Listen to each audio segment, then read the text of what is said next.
The big win is not the reward. The 24 hours after it is the test. And almost every trader fails it. Not because they are undisciplined in the ordinary sense. Not because they lack knowledge or skill or patience. They fail it because the big win triggers a neurological event that temporarily makes the most dangerous trading decisions feel like the most obvious ones.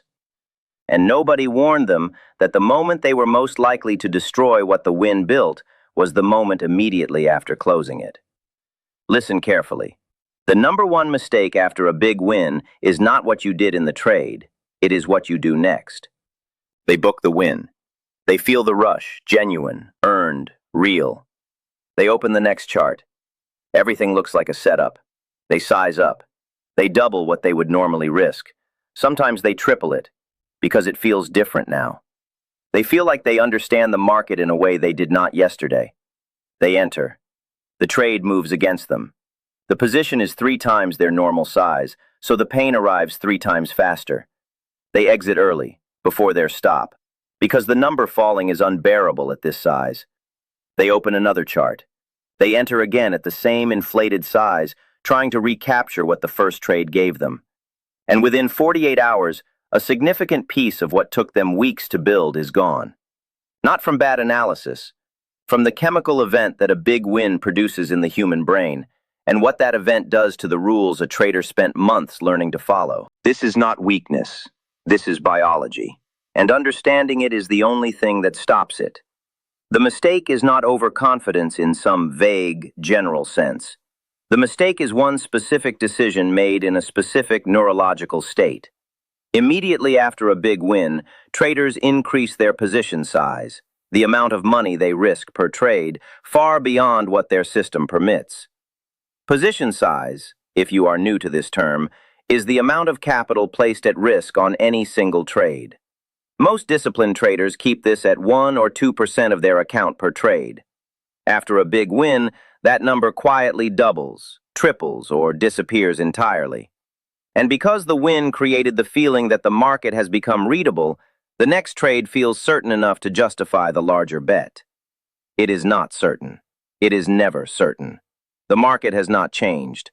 Only the trader's perception of it has, and that perception is being written by dopamine, not analysis. An amateur increases position size after a win because the market feels easier. A professional keeps position size identical because they know the market has not changed. Let me tell you about Sophia. Sophia had been building her trading account for 14 months when her biggest trade arrived. It was a position that aligned with everything her system required: the trend, the compression, the volume confirmation, the entry timing. She held it correctly, through the first pullback, with the discipline we covered in the previous video. The trade ran. In 6 days, Sophia made $8,400, more than she had made in any previous month of trading. Her average weekly profit before that trade was between $600 and $800. This was 10 times that in less than a week. Sophia did not anticipate what that number would do to her thinking. The next morning, she opened the platform feeling different. She later described it as feeling like the charts had become transparent, like she could see through them in a way she could not before. Within 2 hours, she had entered a position at double her normal size. The setup was adequate, not exceptional. She would not have entered it at normal sizing. At double sizing, it felt obvious. The trade went against her immediately. The loss at double size reached her emotional threshold in half the time it normally would. She exited before her stop. She opened another trade at the same inflated size to recover the feeling. Lost again. By the end of that session, Sophia had returned $2,100 of her $8,400 win. She stopped trading for the day. But her confidence in her system had cracked. Over the next 6 weeks, she traded below her normal position size out of fear. Not the structured caution she had practiced before, but the reactive smallness that comes from self-doubt. She estimated she left another $4,000 of qualified setups untaken during those 6 weeks. The total cost of what happened in the 24 hours after her biggest win, over $6,000, not counting the emotional disruption that took 2 months to fully resolve. Let the math show you exactly why this happened so fast. Sophia's account before the big win was $30,000. Her standard risk was 1% per trade, $300. After the win, her account was $38,400. At double her normal sizing, she was now risking 2% per trade, $768. At triple normal, $2,304 per trade. A three-trade losing streak, which at a 50% win rate carries a 1 in 8 probability, meaning it happens to every consistent trader multiple times per year, at standard 1% sizing costs $900. The same three-trade losing streak at double sizing costs $1,800. At triple sizing, $6,900. The account survives all three scenarios mathematically, but the emotional experience of losing $6,900 in three trades immediately after making $8,400 is not a mathematical event. It is a psychological collapse. The confidence built across 14 months of discipline gets reassigned to a story that says, the system does not work, the big win was luck, everything built was fragile. None of those conclusions are accurate. All of them feel true in that moment. Write this down. Position size is not a function of how the last trade felt. Position size is a function of how much the account can lose on this trade without compromising the next one. Now let us go deeper into why this is so difficult to prevent. Because knowing the rule and executing it under these conditions are two completely different things. After a significant financial win, three distinct neurological events fire simultaneously. The first is a dopamine flood. Dopamine is the neurotransmitter associated with reward and the anticipation of reward. A large, unexpected win releases a surge of dopamine that is not proportional to the size of the win. The brain's reward system responds more intensely to the unexpectedness of the reward than to its magnitude. This dopamine state produces two specific effects. It lowers the threshold at which the brain identifies a valid opportunity, meaning ordinary setups begin to look exceptional, and it intensifies the craving for a second reward, meaning the urgency to enter the next trade grows regardless of whether that next trade qualifies. The second event is a testosterone surge. Research in neuroeconomics has documented that financial wins, particularly large, rapid ones, produce measurable increases in testosterone in the bloodstream. Testosterone increases risk tolerance and confidence. It is the same biological response that drives a poker player to go all in immediately after winning a large pot.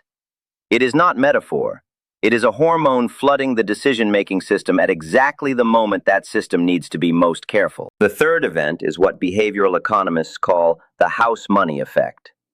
The brain categorizes recently won money differently from original capital. Casino research shows gamblers bet larger and more recklessly with winnings than with the money they brought to the table, because winnings feel psychologically like bonus funds rather than owned assets. Traders experience this identically.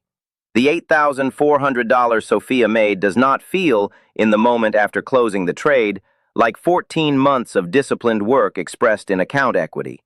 It feels like winnings. And winnings, the brain quietly decides, can be risked more freely. All three forces fire at once. In combination, they produce a trader who feels certain, is biologically primed for risk, and perceives the profit as money they can afford to lose. That trader has been every professional who ever sat in front of a screen. The difference between the professional and the amateur is not that the professional does not feel this. The difference is that the professional has a protocol that removes the decision from the feeling entirely. An amateur trusts the confidence that follows a big win. A professional distrusts it specifically because it followed a big win. Here is the protocol. 6 rules. Apply them after every win significant enough to change how the market feels to you. You will know when that threshold is crossed because it is the moment trading stops feeling like execution and starts feeling like certainty. Rule 1. The moment a big win closes, the trading session ends. Log out. Close the platform. The day is finished. Not because you lack discipline in the abstract, but because you are currently in a neurological state that is not compatible with sound decision-making. This is the same logic that prevents a surgeon from performing a second complex operation while the adrenaline and attention of the first are still running through the body. The state is real. Respect its presence. Removing yourself from the screen is not retreat. It is the most sophisticated response available. Rule 2.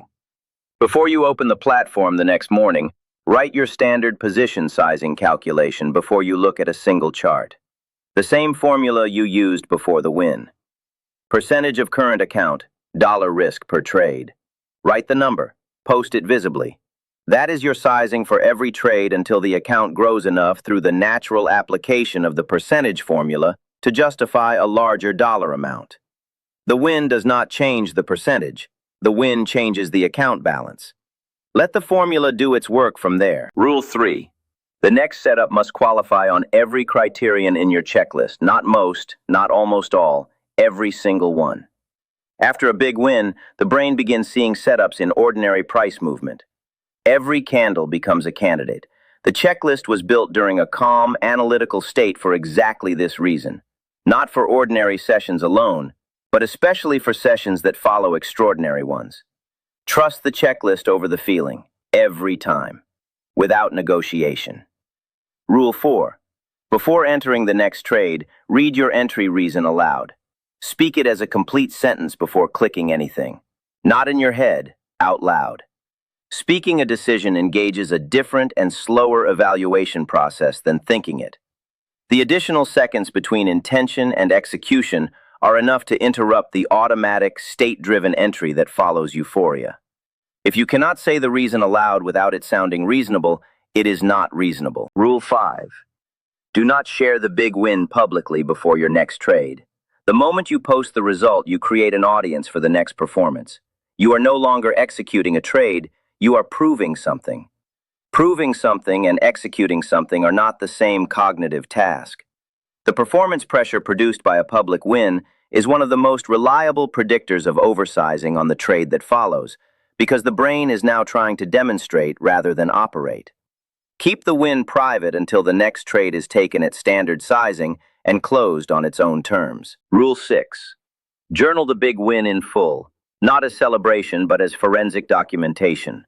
What specific conditions produced it? The setup structure, the patience of the hold, the discipline of the exit. Record precisely what the system did correctly.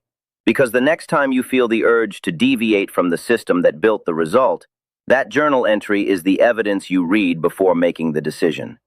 If I broke my rules, even a profit was a loss. If I followed them, even a loss was a win. That standard must apply to the trade after the big win exactly as it applies to every other trade. An amateur celebrates a big win by trading bigger. A professional celebrates a big win by protecting exactly what built it. There will always be another trade, but there may not always be another account. Say that again. There will always be another trade, but there may not always be another account. Livermore rebuilt his fortune multiple times from near ruin. He was not destroyed by bad analysis. He was destroyed by what success temporarily did to his discipline.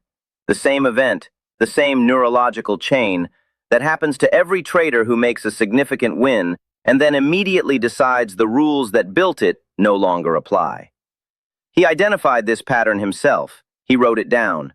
He called it learning at the highest possible price. You do not have to pay that price. The system built the win, not the confidence, not the feel, not the version of you that knew the market in that specific moment under those specific conditions. The system.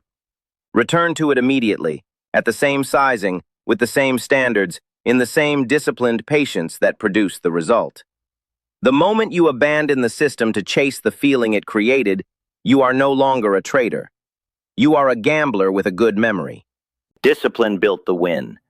Discipline protects what the win built. Discipline earns the right to the next one. The market does not adjust its standards because you had a great day. It will be exactly as demanding tomorrow as it was the day before the win. The question is whether you will be as demanding of yourself. If you have lived through this, if you have watched a big win get smaller in the 48 hours after you made it, type "the test" in the comments. And if this reached you before the mistake rather than after, that is exactly the reason this channel exists.